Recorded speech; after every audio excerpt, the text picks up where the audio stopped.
अस्सलाम वालेकुम, welcome back to my channel. कैसे हैं आप सब? I hope you all are doing well. और जैसा कि आप इस क्लिप में देख रहे हैं, सुबह सुबह का टाइम है, बच्चे माशाल्लाह से किंडरगार्टन जा रहे हैं और इतनी ज़्यादा ठंड है, -8 to 9 टेम्परेचर यहाँ पे हो चुका है।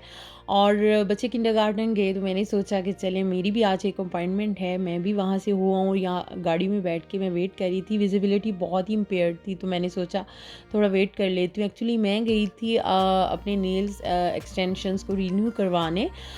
यहाँ पे ना हर वक्त इतना ज़्यादा काम करना पड़ता है, इतने काम हैं। किसी टाइम में ना इन कामों की लिस्ट के ऊपर एक वीडियो शूट करूँगी तो फिर आपको आइडिया होगा कि कितने ज़्यादा जो काम हैं यहाँ पे करने पड़ते हैं।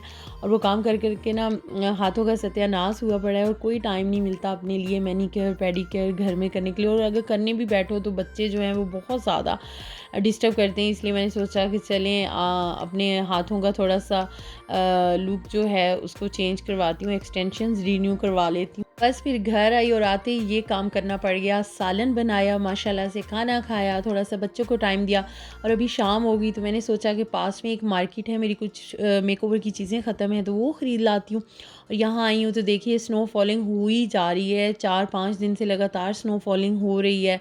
एक्चुअली मैंने अपने लास्ट व्लॉग में आपसे शेयर किया था कि मुझे अपकमिंग वीकेंड पे एक ढोलक पे जाना है, तो वो ढोलक ना सुबह है और उसी की मैंने अभी तैयारी करनी है। सारी चीज़ें ना अभी तैयार कर लूँगी, कपड़े वगैरह। तो ये वो चीज़ें जो मैं अभी ख़रीद के लेके आई हूँ। ये आईपैड्स मैंने ख़रीदे, अभी फेशियल करूँगी तो आईपैड्स नहीं थे। और मनहाटन के मैंने ब्लशन ख़रीदा, ये वाला कलर मेरा ख़त्म हुआ था, मुझे बहुत ही पसंद है। और ये आईलैश ख़रीदी है। अगर ना पूरे मेकओवर में मैं आंखों पे आईलैश अप्लाई नहीं करूँ ना तो मुझे थोड़ी सी कमी लगती है। मेरी बहुत ही फेवरेट हैं आंखों पे आईलैशेस अप्लाई करना, तो वो ख़रीद के लेके आई थी। और ये किस वालों की आईलैशेस बहुत ही अच्छी होती हैं, थोड़ी एक्सपेंसिव होती हैं बट ये कि अप्लाई करना बहुत आसान है और नेचुरल लुक देती हैं। कुछ इरा की चीज़ें ख़रीदी थी और बाकी छोटा सा मिनी सा हाउल है, बहुत ज़्यादा चीज़ें नहीं ख़रीदी थी। और ये एक गार्नियर की जो डे टाइम की क्रीम है, ये मैंने लास्ट टाइम ख़रीदी थी बट सोचा अभी फिर आपको दिखा दूँ कि इसका रिज़ल्ट ना बहुत ही अच्छा रहा है। और इस बार ना बालों में हाईलाइट करने को दिल नहीं चाह रहा था बिकॉज़ मैं अक्सर ऐसे ना काम करती रहती हूँ तो सोचा एक ही तरह का कलर अप्लाई करके देखती हूँ, तो ये वाला कलर ख़रीद के लेके आई थी और इसका रिज़ल्ट बहुत ही अच्छा निकला। और ये जो चीज़ें हैं ये मैंने ब्लैक फ्राइडे पे ख़रीदी थी। ये कुछ ना पॉट्स हैं जो जिनमें चटनियाँ वगैरह डल सकती हैं ना, तो मुझे बहुत ही पसंद आए थे, तो ये मैंने तब ख़रीदे थे तो आपसे शेयर नहीं कर सकी थी, तो सोचा अभी ये भी आपसे शेयर कर देती हूँ। और ये वाले ना पॉट्स मुझे इतने अच्छे लगे ना, ये शुगर पॉट्स जैसे लाइक इसमें वाइट शुगर, ब्राउन शुगर और जैसे मैं तो 3 पॉट्स हैं तो एक मैं तो गुड़ भी डालूँगी। एनीवेज़ ये छोटा सा मिनी हाउल है। अभी मुझे ड्रेस भी चूज़ करना था और अभी मैंने ढोलक पे पहनने के लिए ना ये वाला ड्रेस निकाला है। बस कुछ दिल कर रहा था कि कुछ सिंपल सा हो, एलिगेंट सा हो और बहुत हैवी ना लगे, तो फिर ऐसे सारे ड्रेसेस मैंने निकाले हुए थे। और फिर मेरे हस्बैंड से भी मैंने मशवरा किया, मुझे ये वाला ड्रेस अच्छा लग रहा था तो उन्होंने बोला हाँ बहुत प्यारा लगेगा, आप यही वाला ड्रेस वेयर करो।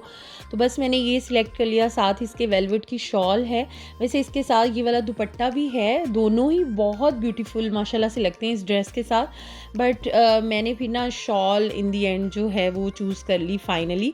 और सब ने वहाँ पे बहुत पसंद भी की थी। फिर ज्वेलरी जो है वो मैंने इस ड्रेस के साथ ये वाली निकाल ली थी बिकॉज़ ड्रेस बिल्कुल सिंपल है, तो आई थिंक ये वाली ज्वेलरी जो है बेस्ट चॉइस थी, बहुत ही अच्छी लगी थी, सब ने बहुत तारीफ़ की थी। आपने भी मुझे कमेंट सेक्शन में बताना है कि ये ड्रेस, इसके साथ ये वेलवेट की शॉल और ये जो ज्वेलरी की सिलेक्शन है ये कैसी है और आपको कैसी लगी है, ज़रूर बताइएगा। अगर हैवी ड्रेस होता ना और उसके साथ मैं ये वाली ज्वेलरी निकाल लेती तो फिर ओवर लगना था और यही फीलिंग आनी थी कि बेगानी शादी में अब्दुल्ला दीवाना क्योंकि हमारी फैमिली की शादी नहीं है, हमारे यहाँ कम्युनिटी है, पाकिस्तानी कम्युनिटी में ना एक बहुत ही क्यूट आंटी, तो उनके बेटे की शादी है, तो बस इस वजह से बहुत मैं ओवर नहीं लगना चाह रही थी। इरहा के लिए काफ़ी ज़्यादा ड्रेसेस देख रही थी, कोई छोटा था कोई बड़ा था। इन दी एंड ये वाली फ़्रॉक निकाली और ये मैंने ऑनलाइन मंगवाई थी उसके लिए टेल वाली फ़्रॉक, और उसके बारे में मुझे लग रहा था शायद उसको छोटी ना हो गई हो, बट अल्हम्दुलिल्लाह जब उसने पहनी थी तो फिर माशाल्लाह से बहुत अच्छी लगी थी। तो बस कपड़े जो हैं ऑलमोस्ट मैंने सिलेक्ट कर लिए थे और काफ़ी ज़्यादा ना जो बर्डन होता है ना वो ख़त्म हो गया था मेरे माइंड से, बिकॉज़ बहुत बड़ा टास्क होता है ये भी ना किसी जगह जाने के लिए ड्रेस को सिलेक्ट करना। उसके बाद मैंने एक ये छोटा-सा प्लेटर तैयार कर लिया था, इसमें मैंने सारी जो मज़े-मज़े की यम्मी सी चॉकलेट्स हैं ना, अभी भी इस प्लेटर को देख के मेरे मुँह में पानी आ रहा है बिकॉज़ ये सारी चॉकलेट्स मुझे बहुत ही पसंद हैं।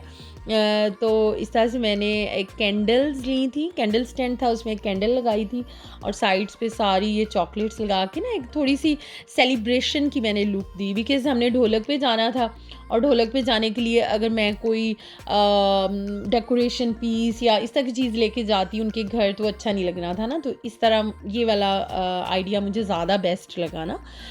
और ये अब नेक्स्ट डे के क्लिप्स हैं सैटरडे के, तो देखिए जी हर तरफ वाइट ही वाइट, अल्लाह ताला ने ना माशाल्लाह माशाल्लाह जो ऐसे लग रहा है कि एक सफ़ेद कलर की चादर जो है ना वो इस ज़मीन पे बिछा दी है। इतनी ज़्यादा स्नो फॉलिंग हुई और हर चीज़ जो है ना वो स्नो से ढकी हुई थी, तो मैंने एक्स्ट्रा ना ये वाले सीन्स आपके लिए शूट किए हैं और इस वीडियो में ऐड भी किए हैं। अदरवाइज़ तो ये वीडियो थोड़ी सी सेलिब्रेशन टाइप की वीडियो है, उसमें ये ग्रे ग्रे कलर का मौसम और ये सीन्स इतने सूट नहीं कर रहे। बट अभी मैं ढोलक पे जा रही हूँ तो रास्ते में जो भी था मैंने सोचा क्यों ना आपसे शेयर करूँ। इतना माशाल्लाह से ड्रीमी ड्रीमी व्यू लग रहा था ना, बहुत ही खूबसूरत लग रहा था। मुझे पर्सनली नेचर से खुद बहुत प्यार है और जो चीज़ मुझे खुद अच्छी लगती है तो मेरे दिल चाह रहा था कि मैं आपसे भी शेयर करूं।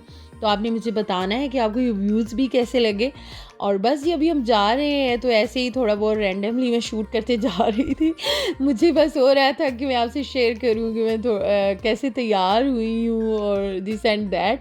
एनीवेज़ वो जिनकी तरफ ढोलक पे हमने जाना है तो वो हमारे घर से 30 मिनट की ड्राइव पे थे, तो हम बस 30 से 40 मिनट में वहाँ पहुँच गए थे।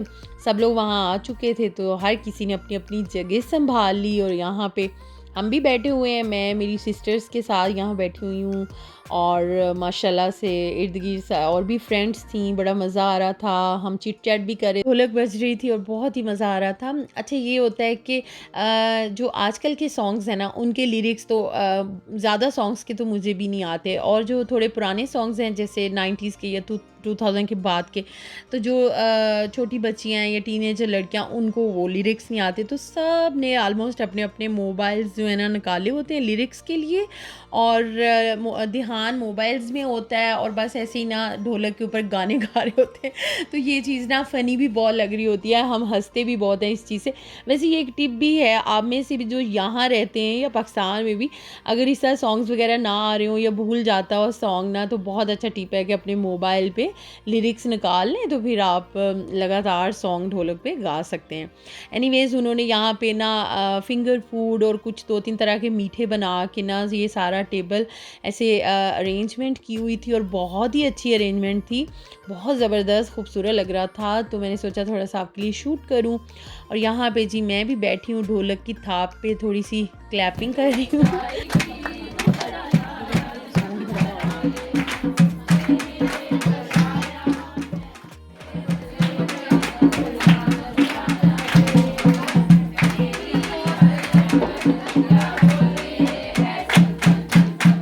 अच्छा कुछ सॉन्ग्स होते हैं ना जो एवरग्रीन होते हैं, तो उनमें से ये एक सॉन्ग जो अभी आपने सुना और एक मेहंदी लगा के रखना, ढोलक सजा के रखना, ये दो सॉन्ग है ना, ये यहाँ पे ऑलमोस्ट हर ढोलक हर मेहंदी पे ढोलक के साथ गाए जाते हैं और ये सबको ऑलमोस्ट याद है। इन सॉन्ग्स के लिए ना हमें अपने मोबाइल जो हैं उनके ऊपर से लिरिक्स नहीं पढ़ने पड़ते।